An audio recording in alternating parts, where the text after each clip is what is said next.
they welcomed me home back in 2008, I believe it was, when I came home from Korea. Since then, I realized that this community does want to be involved with its troops and its soldiers, and I kind of got inspired. So from then, when I got out, I opened up my own gym where I offer free boot camps to veterans. And it's my way of, I guess, treating PTSD without actually having to see a doctor. You come to my classes, we're veterans, we talk, we work it out, you get your stress out through me. I encourage you to bring family, your kids, youth fitness, adult fitness, all that stuff. Upon doing that, I started getting into raising awareness for veteran suicide last year. So I hold fundraisers where the Warriors Watch Riders came out, they stood flag line. It's a very, very emotional experience. We did 22 exercises for 22 reps for 22 minutes just to kind of raise awareness. That's the number of veteran suicides we have a day. Since then, I started doing the Miss Veteran America pageant this year, where we raise money solely for female homeless veterans. And 100% of the proceeds that I make from advocating go directly to these women to get them housing, to get them out of housing where people who have been charged with Megan's Law offenders, living next door to these women and their children. So I had a goal of $10,000 that I started in February. I just hit $8,000. So in 4 months, I've rallied Philadelphia, Montgomery County, and it's just amazing what the community and these people and all of you have kind of inspired me to keep doing. So again, Dub Fitness, if you want to come work out, come get fit, come see me, free boot camp, and I promise that I will work you out. Again, thank you, and I hope you guys have a great, safe ride today.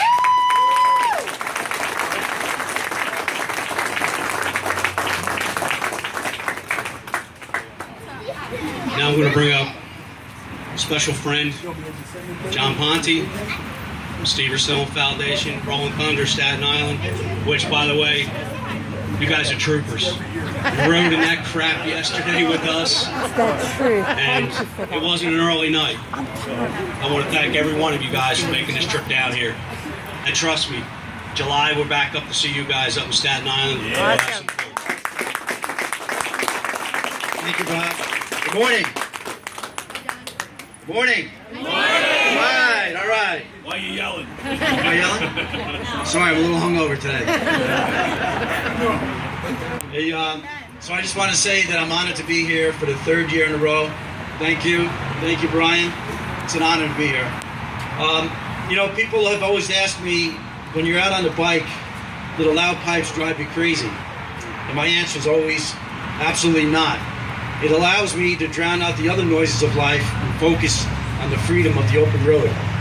And that freedom is what brings us patriots here today to honor our military. To honor the men and women who wore and continue to wear the uniform of our armed forces. To honor the individuals who took the oath to defend the Constitution of the United States at any cost. For some, that cost was the ultimate sacrifice, and for others, it was both visible and invisible injuries.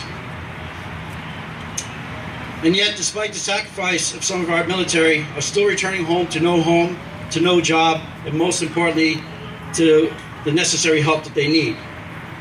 Currently, America's population is 320 million people.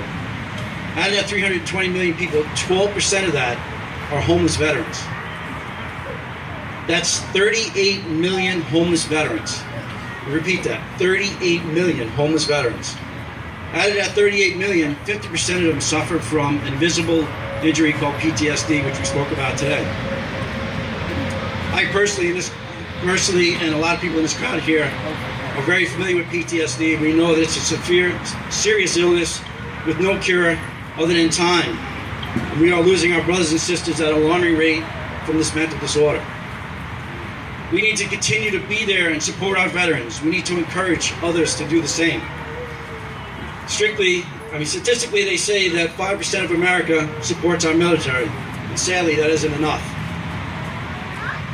I personally, as a veteran, and as the director of Building for America's Bravest, have committed to build and donate smart homes, smart accessible homes, to our catastrophically injured service personnel. To date, we've built and delivered 26 homes, and on this year, we're going to deliver an additional 15. Yeah. And I gotta say, it's no easy task. To date, it cost us $20 million to do this. And each and every penny of that $20 million came from people like you. Support, Brian, Bob. Every penny of that was raised from people that care. This year, one of our recipients is going to be Corporal Adam Devine, who's here with us today.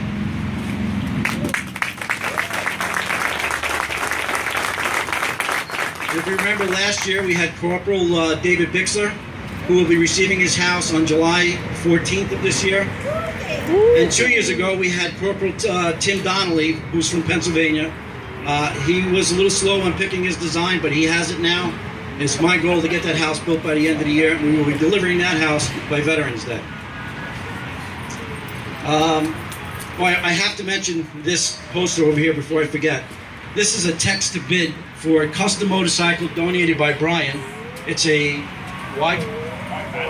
Dyno Wide Glide that was custom painted for our program. It recognizes the fire department, it recognizes all the branches of the military, and Building for America's Bravest. So the way this is going to work, the instructions are here. You just text in your bid, and if you're outbid, it'll automatically email you and tell you've been outbid. But every penny of this is going to go to the program to help build another home. So check it out. It's a very easy thing to do. It looks a little intimidating, but once you start doing it, it's very simple. And there's pictures of the bikes there, and it'll just keep updating as the bids go on. And that final drawing is going to be on June 20th at the Liberty Golf Tournament, which is another event that's going to support our program. So I'd like to bring up Adam and also Mike Sassona just to speak a few words. Mike Sassona is a Vietnam veteran. There you go.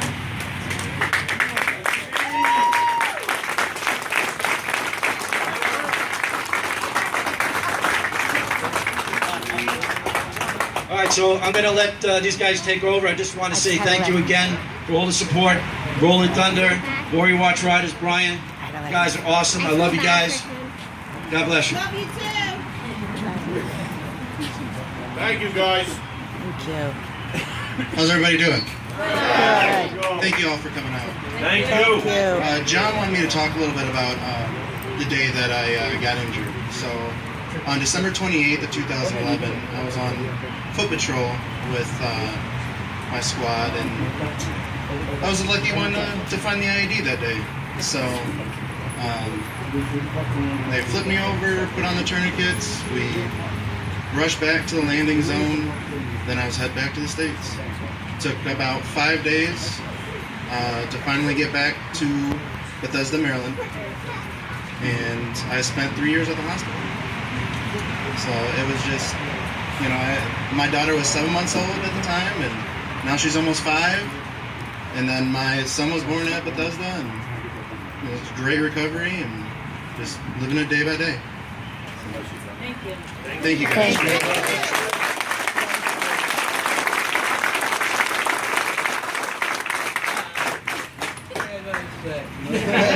Yeah, that'll be the day. Yeah, okay.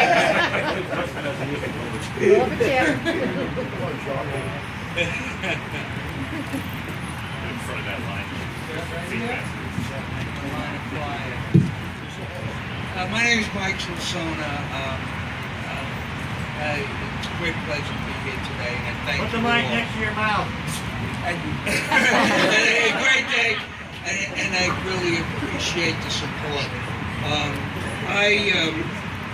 When I came back from Vietnam, it was a very dark time in the United States, and so I've experienced the hard time that our country has gone through, and to where we are now. And I think a lot of it has to do with the private sector, with communities pulling together and taking care of our veterans, because our veterans are the backbone of this nation. Amen. And if we, there's no two ways about it. They're a reflection of what our community stands for, what our society, how we treat our veterans is what we are. And if we heal our veterans, we heal our nation. And thank you all for being a part of that, and thank you for welcoming us home. Thank you. Thank you.